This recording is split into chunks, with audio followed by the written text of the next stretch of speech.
सिंधुदुर्गातल्या सावंतवाडीमध्ये एका नवविवाहितेनं आत्महत्या केल्याचं प्रकरण समोर आलेलं होतं। या प्रिया चव्हाण आत्महत्या प्रकरणी आता 2 जणांवर गुन्हा दाखल करण्यात आलेला आहे। या महिलेचा गळा आवळून तिला फास लावला गेल्याचा संशय आता व्यक्त करण्यात आलेला आहे। महिलेच्या आत्महत्येचा बनाव रचल्याचा संशय व्यक्त करण्यात आलाय। आरोपींवर राजकीय वरदहस्त असल्याचं देखील बोललं जात आहे। आरोपी प्रणाली मिलिंद माने हिचे राजकीय संबंध असल्यानं पोलीस हे प्रकरण दाबण्याचा प्रयत्न करत असल्याचा संशय व्यक्त होतोय।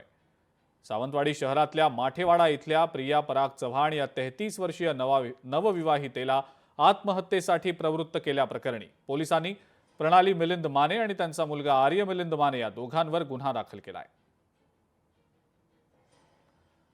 याच दरम्यान सावंतवाडी पोलीस स्टेशन बाहेरून आमचे प्रतिनिधी रोहन नाईक यांनी आढावा घेतला। आपण पाहूया।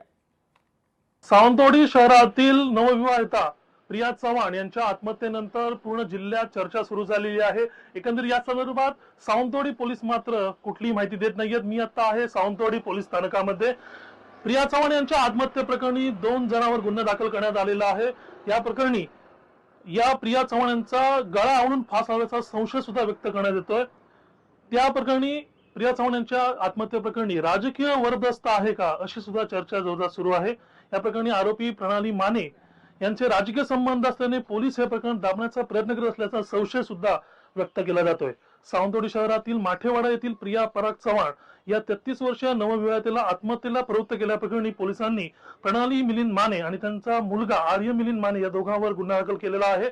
आत्महत्या प्रकरणी सखोल चौकशी व्हावी या मागणीसाठी काल म्हणजेच रविवारी प्रियाच्या वडिलांनी सावंतवाडी पोलीस स्थानकात धाव घेतली आणि त्यानंतर गुन्हा दाखल करण्यात आलेला आहे। एकंदरीत या प्रश्नी पोलीस मात्र काही बोलत नसले तरी पोलिसांनी असं स्पष्ट केलं आहे की पुढील 2 ते 3 दिवसात याची माहिती समोर येईल।